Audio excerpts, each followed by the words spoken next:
I am both a pastor and a professional life coach, and also the author of Beyond Betrayal. And we're talking in this we're doing this forgiveness initiative, and or forgiveness intensive. And really, what we're trying to do is to help people to know how to forgive. Most people know that they need to forgive, but I think where people get stuck is knowing how to forgive. And that's what we want to talk about in this broadcast. So the journey to freedom that you'll find in forgiveness begins with a choice. In this edition of Beyond Betrayal, Forgiveness Initiative Project, we'll take a closer look at what this means and why it's important. We'll be right back.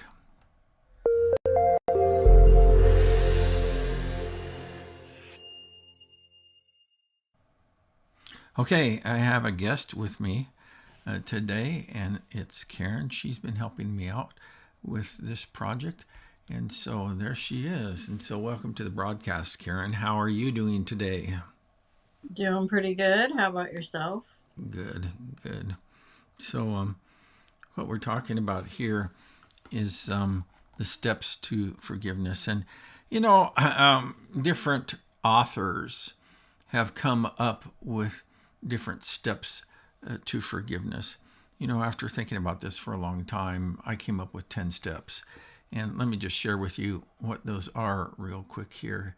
Is that for number one is choose to forgive. Number two is examine yourself. Number three, identify their offenses and your losses. Number four is feel your feelings. Number five is forgive all you can. Number six is share this experience with a trusted friend. And number seven is ask God to help you with what you cannot forgive. And 8 is be patient and give yourself grace.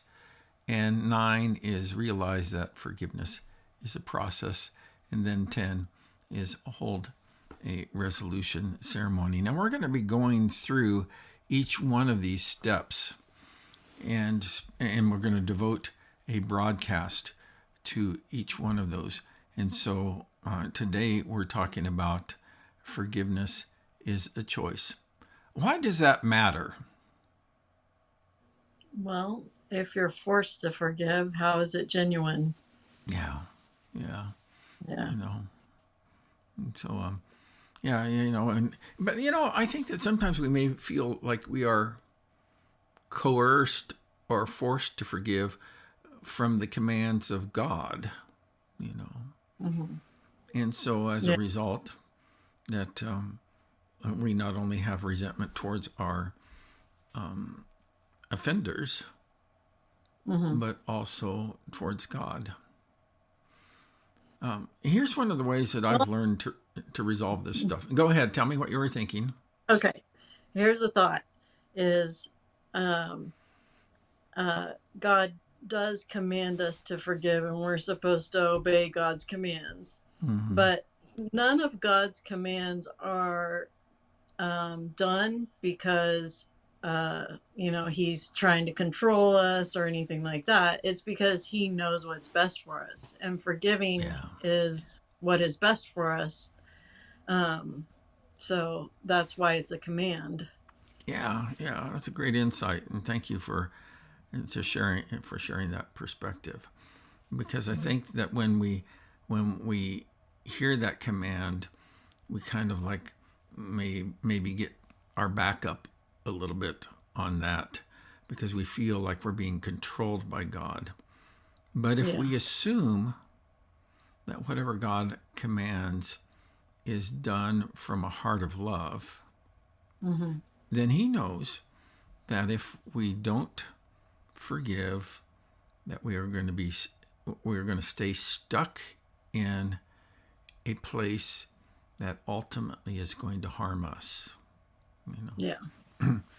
Now that does not mean that we have to rush through forgiveness. I think that part of the here's one way that I've learned to think about this is that God is not so concerned with how far you've traveled, but with what direction you're headed. Mm-hmm. You know, Yeah. and because I mean, for some folks, I, as you have, we have coached people who have had egregious wrongs Mm-hmm. perpetrated against them, and so it's really tough, and they feel really stuck, and they really feel angry and embittered and resentful and all of that stuff. But but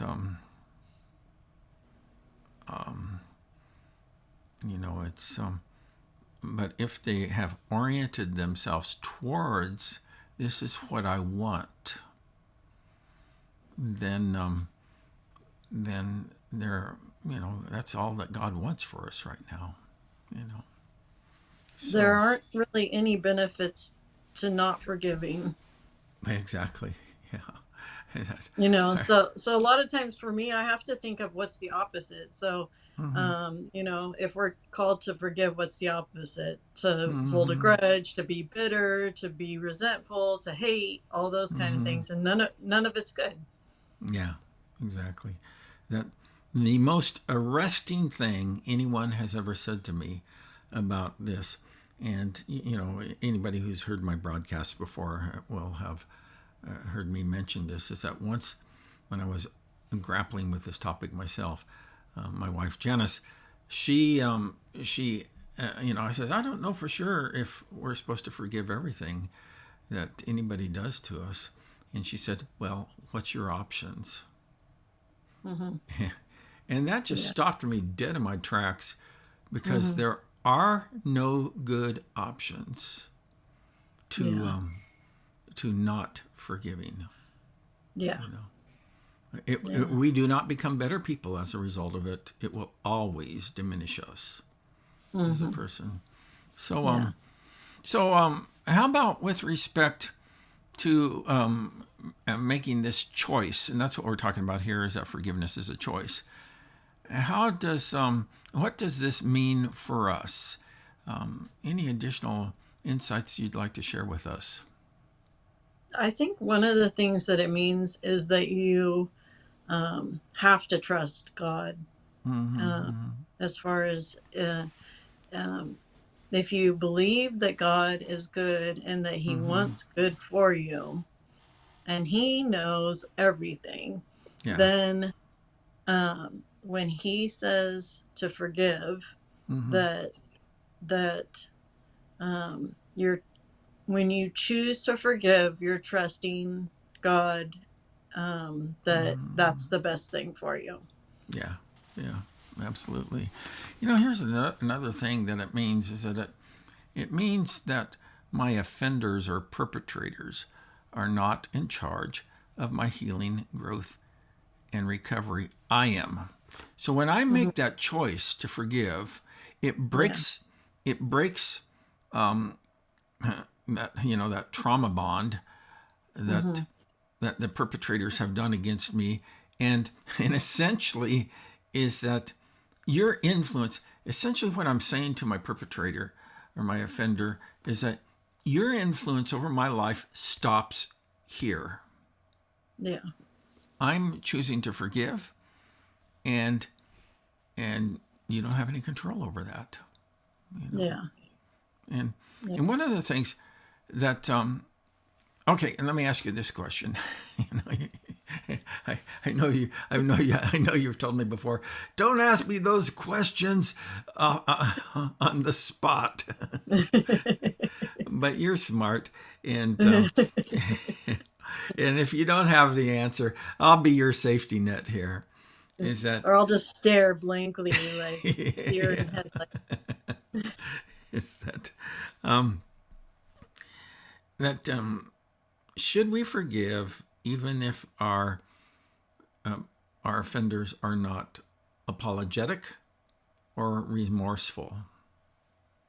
Yeah, I mean, there's nothing in the Bible that says only forgive if they're remorseful or Mm-hmm. apologetic.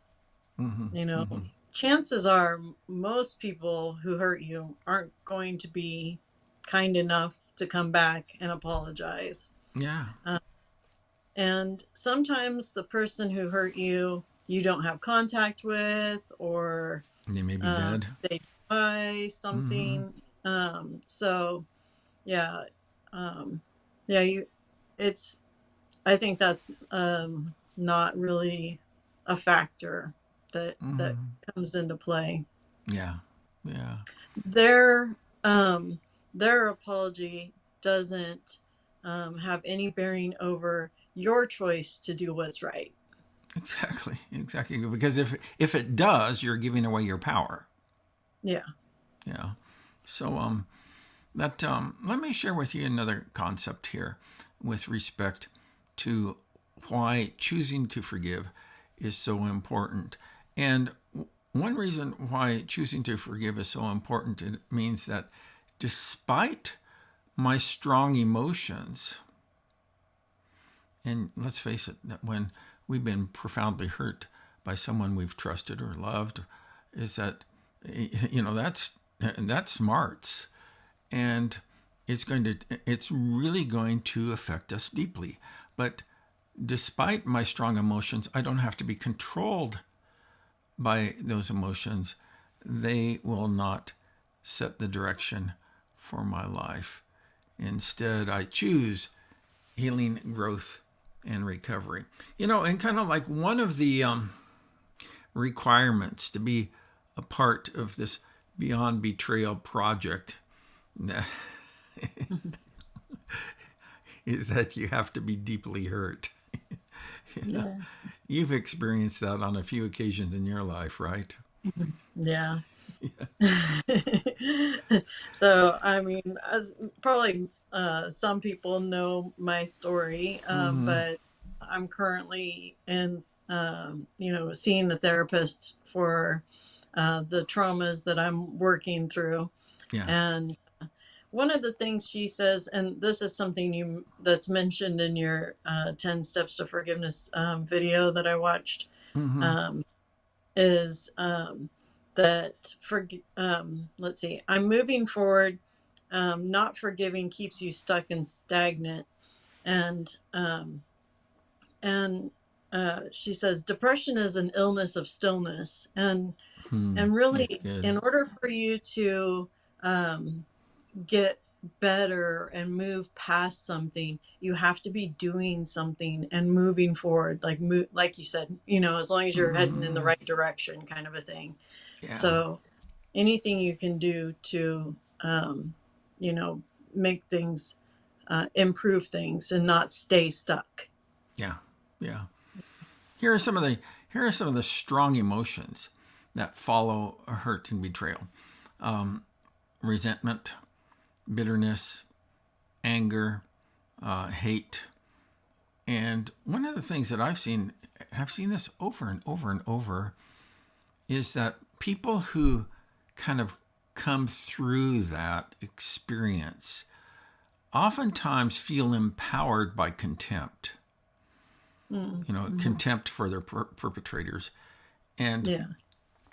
and there's and that also warps us as individuals. And I want to talk more about that in a future broadcast.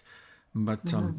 but absolutely, that kind of feeling empowered by contempt for others is always going to trip us up and actually lead us into self-righteousness. Yeah. Yeah, for sure. Yeah. so so um Yeah. so uh, uh, we're talking about the choice to forgive. Mm-hmm. And here's what's cool about that, is that I can choose to forgive even if my perpetrators remain unapologetic, Mm-hmm. and I can choose to forgive even if my emotions are all over the map. Yeah. You know, and that Yeah. and so we don't have to be controlled by. And that doesn't mean that once we choose to forgive, we don't feel those negative emotions anymore. Right. You know, Yeah. Yeah. you know. Uh, But Go ahead. Oh, No, one of you the things first. that I liked in the video too was it said Mm-hmm. forgiveness is a decision, not a feeling. Mm-hmm. And uh, rarely do you feel like forgiving somebody, but you decide to do it even if you don't feel like doing it. Yeah, absolutely. You know. So so finally, and I want to kind of not linger too long on these steps, but Hmm. finally, this choice to forgive means that I have the power to experience the good that God has in store for me beyond betrayal.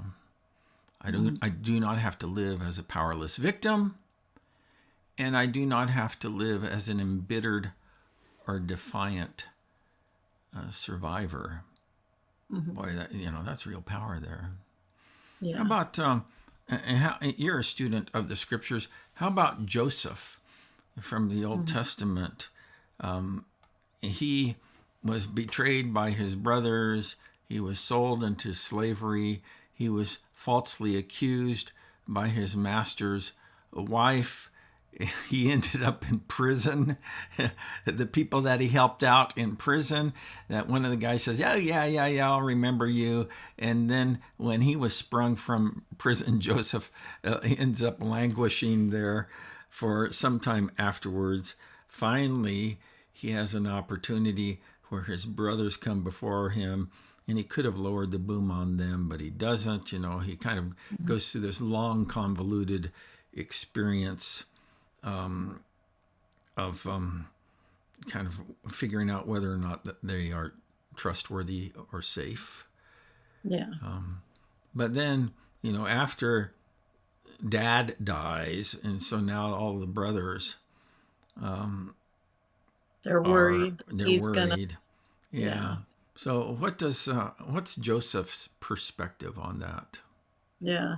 That's one of my favorite verses. And it says, he says, what you intended for evil, God has used for good. Mm-hmm. And the things that every Joseph has a perspective of being able to, like, in hindsight is kind of 2020, but every single thing that he looked back on, that his brothers, or anyone for that matter, that they were trying to harm him, God took that and turned it into something good. Yeah, and that's one of the things that when we're stuck in unforgiveness, that one of the problems that we struggle with is disbelief. Hmm. And so what we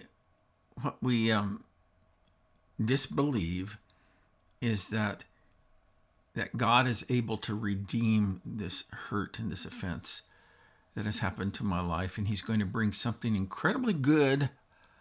That doesn't mean that what we've gone through warrants, that the treatment we've experienced. But what it does mean is that God doesn't have control over free creatures, but He does have control over outcomes. Hmm. And so when we choose to forgive, God is able to bring about positive outcomes in our life that are beyond our comprehension. Yeah. But we don't get to see the fruit until we do the work. Right. Well, yeah, and then there's like even things that say, if you don't forgive, your Father in heaven will not forgive you. I'm like, Yeah. okay, man, that's not something I want. Yeah, exactly, exactly. So, is there anything else? Oh, excuse me, that you'd like to mention before we wrap up here? Yeah. Well, probably, you know, one of the most encouraging verses to me throughout my trauma, and as I've been healing and stuff, is Romans 8:28, which says, uh, all things work together for the good of those who love him and have been called according to his purpose.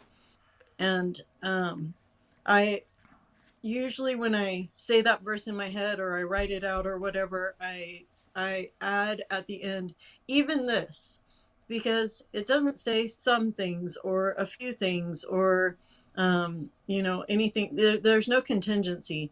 It says all things work together for the good of those who love him and have been called according to his purpose. So God is definitely going to make something good even out of this. Yeah, that's good. Well, Karen, you're a remarkable lady. And Yeah. I had good parenting. yeah, you know, but but I do appreciate you spending some time with me today. And so I'm going to go ahead and wrap things up here right now. Stay online so I'll have a chance to talk with you afterwards. So, but I want to remind you folks that you can find the way forward. We have this program called beyondbetrayal.org. It's a program that we're continuing to develop, and one of the things that we're working on right now is this forgiveness initiative or forgiveness intensive project. And I trust that you've been blessed by it, and I hope that you'll join us next time for our broadcast that will be coming up. We're going to be trying to do these on Wednesdays or Thursdays. We haven't nailed it down for sure, but we're going to make sure that they get posted in our Facebook group at beyondbetrayal.org. So that's it for now. We'll